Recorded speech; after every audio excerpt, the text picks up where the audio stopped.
আসসালামু আলাইকুম। প্রিয় দর্শক শ্রোতা, আশা করি আপনারা সকলেই ভালো আছেন।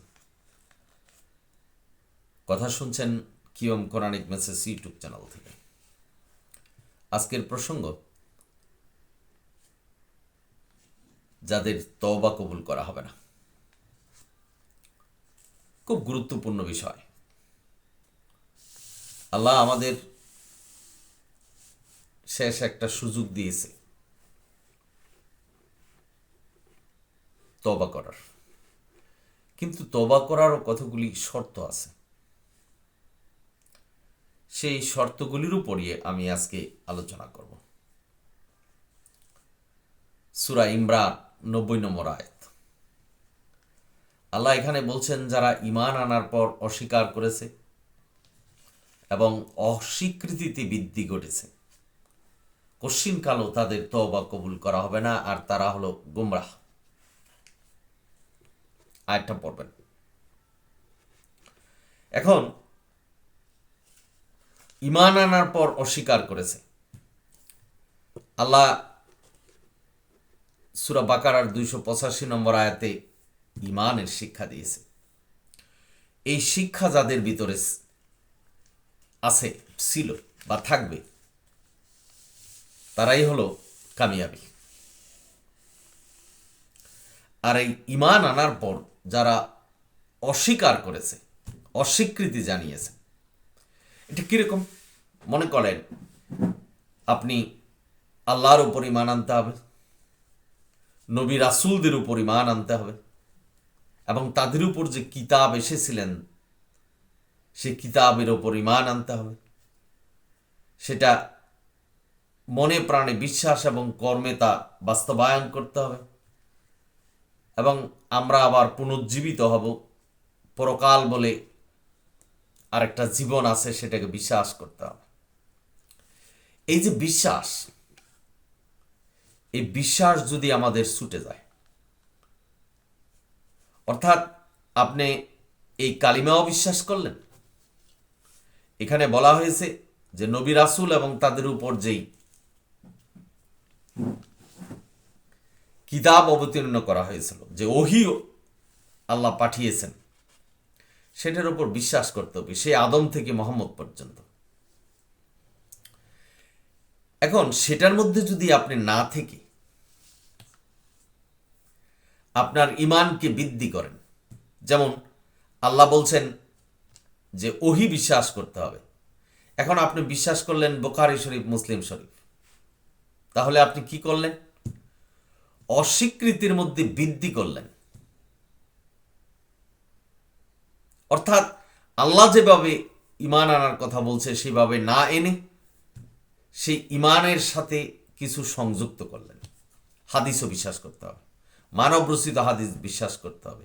আল্লাহ বলছেন যে সুন্নতুল্লাহ, সুন্নত হলো আল্লাহ, আমরা যারা নবীর সুন্নত হিসাবে মানি, অর্থাৎ আল্লাহর হলো কোরআন আর নবীর হলো বুখারী শরীফ, মুসলিম শরীফ, তিরমিজি শরীফ। তাহলে আল্লাহ এখানে বলছেন যে আপনি ঈমানের বৃদ্ধি ঘটিয়েছেন, আল্লাহ যেভাবে শিখিয়েছেন তার মধ্যে নেই। সুস্পষ্ট সূরা ইমরানের 90 নম্বর আয়াতে বলছে আপনি গুমরাহ। আপনার মৃত্যু যদি সেই গুমরার মধ্যে হয়, ভুল পথে হয়, আমি আর আপনি জাহান্নামী হতে হবে, এটাই সত্য।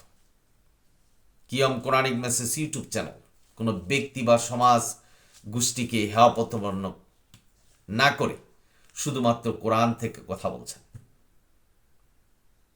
আল্লাহ এখানে সুস্পষ্টভাবে বলছেন, যারা ঈমান আনার পর অস্বীকার করেছে এবং অস্বীকৃতিতে বৃদ্ধি ঘটিয়েছে, কশ্চিনকালও তাদের তওবা কবুল করা হবে না, আর তারা হলো গুমরাহ।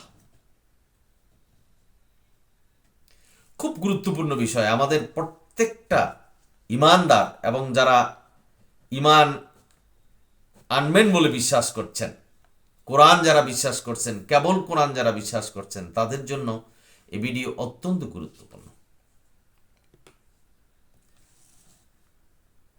আপনি অসুস্থ, ভুল ঔষধ সেবনে যেমন আপনি ভালো হবেন না, আপনি ইমানদার, আল্লাহ যেভাবে ইমান শিখিয়েছেন, কিসের উপর কিভাবে ইমান আনতে হবে যেভাবে আল্লাহ শিখিয়েছেন, সেটার উপর যদি আপনি না থাকেন, আপনি যদি ইমানের প্রতি আল্লাহ যেভাবে শিখিয়েছেন তার বাইরে চলে যান, আল্লাহর বাইরে গিয়ে অন্য কিছুকে বিশ্বাস করেন, পথভ্রষ্ট হবেন, আপনি গুমরাহ হবেন, সেটাই আল্লাহ বলছেন। আজকের সমাজে অবলোকন করবেন, এক দল আছে যারা কোরআন মানতে বলছেন, হাদিসও মানতে বলছেন। পীর ফকির যারা আছে তারা নিজেদের বিধান বানিয়ে বলছেন এটাও মানতে হবে। এটাই আল্লাহ বলছেন যে গুমরাহ, অর্থাৎ আপনি সঠিক পথে নাই। আল্লাহ যে বলছেন ইন্না হায়াজাল কোরআন, কোরআনটাই সত্য, অন্য সব মিথ্যে, এই আয়াতকে অস্বীকার করলেন। লা নুফাররিকু বাইনা আহাদিম মির রাসূল, নবী রাসূলদেরকে পার্থক্য করলেন। আল্লাহ বলছেন যে তোমরা ঈমান আনো আমি যা বলছি সেটার উপর, যে কোনো নবী রাসূলকে পার্থক্য করো না, সমস্ত নবী রাসূল তোমাদের জন্য সমান। আমরা যদি সালামুন আলা মুহাম্মদকে বিশ্ব নবী বলি, নবীদের নবী বলি, নবীদের সর্দার বলি, তাইলে অন্যান্য নবীদের সাথে সালামুন আলা মুহাম্মদকে পার্থক্য করা হলো। আর আপনি কোরআনের আয়াত সূরা বাকারার 285 নম্বর আয়াতের অস্বীকারী হবেন। তার মানে সুস্পষ্ট আপনি গুমরাহিতে থাকবেন। আর এই গুমরাহ অবস্থায় যদি আপনি মারা যান তাহলে অপবিত্র মৃত্যু হবে। অপবিত্র মৃত্যু মানে জাহান্নামী। খুব গুরুত্বপূর্ণ বিষয়। সারা জীবন ইবাদত করলাম, নামাজ রোজা হজ যাকাত সবকিছুই করলাম, কিন্তু এক ইমানের জন্য আপনার এই ইবাদতের কোনো ফায়দা হবে না, কোনো কাজে আসবে না। শেষ বিচারের দিনে কোনো কাজে আসবে না যদি ইমান ঠিক না থাকে। সুতরাং আমাদের সকলেরই গুরুত্ব সহকারে আপনার বা আমার ভিতরে সত্যিকারের ইমান আছে কিনা এটা যাচাই করতে হবে। কোরআন ভিত্তিক ইমান। আল্লাহ বলছেন শুধু কোরআন মানতে হবে। আপনি যদি কোরআন ছাড়া অন্য কিছু মানেন তাহলে আপনার ভিতরে ইমান নেই। আল্লাহ যেভাবে শিখিয়েছেন সেটা আপনার ভিতরে নেই। আজকের সমাজে এমন দুর্বিষহ অবস্থায় পরিণত হয়েছে, মানুষ বলছেন, অনেক মোল্লারা বলছেন যে কোরআনে কিছু নেই, হাদিস ছাড়া তো কোরআন কিছুই না। আমার ভাবতে এবং শুনতে অবাক হচ্ছি আমি যে কি করে সম্ভব। এই কথাটা বলার সাথে সাথে সূরা আনামের 153 নম্বর আয়াত এবং সূরা ইউসুফের 40 নম্বর আয়াতের অস্বীকারী হয়ে যাবে। কারণ আল্লাহ বলছেন এখানে শুধু কোরআন মানতে হবে। ইমানকে আরো শক্তিশালী করার জন্য মানুষের বানানো কিতাব মানছেন, মানুষের বানানো বিধান মানছেন।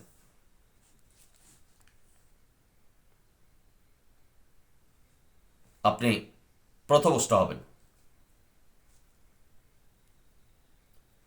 আর আপনি যদি কোরআনকে অনুসরণ করেন এবং কোরআনের পরিবর্তে অন্য কিছু অনুসরণ করেন, কোরআনে যা নেই সেটা অনুসরণ করেন, আপনি পথভ্রষ্ট হবেন।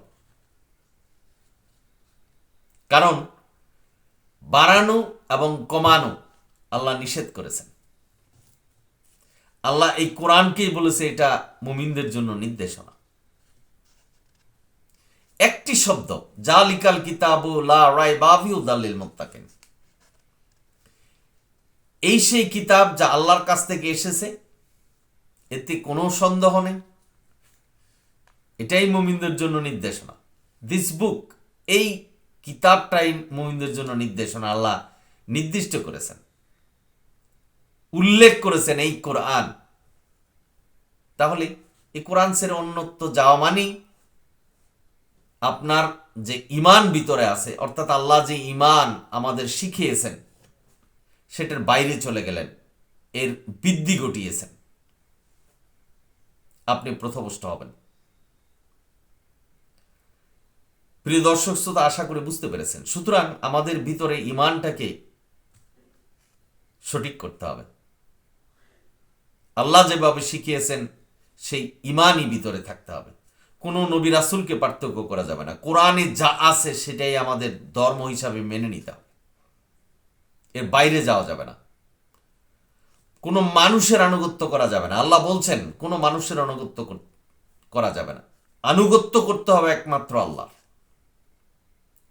কোনো নবী রাসূল তাদের নিজস্ব কোনো বিধান এই দুনিয়াতে রেখে যায়নি। আজকের সমাজে বলছেন সালামুন আলা মুহাম্মদ, বুখারী শরীফ, মুসলিম শরীফ, তিরমিজি শরীফ এগুলি লিখেছেন যেগুলি কোরআনের সাথে সাংঘর্ষিক। এমন হাদিস আছে যেগুলি নবীকে অপমান করছেন। আমি অনেক ভিডিওতে এই ধরনের আলোচনা করেছি, উদাহরণ দিয়েছি।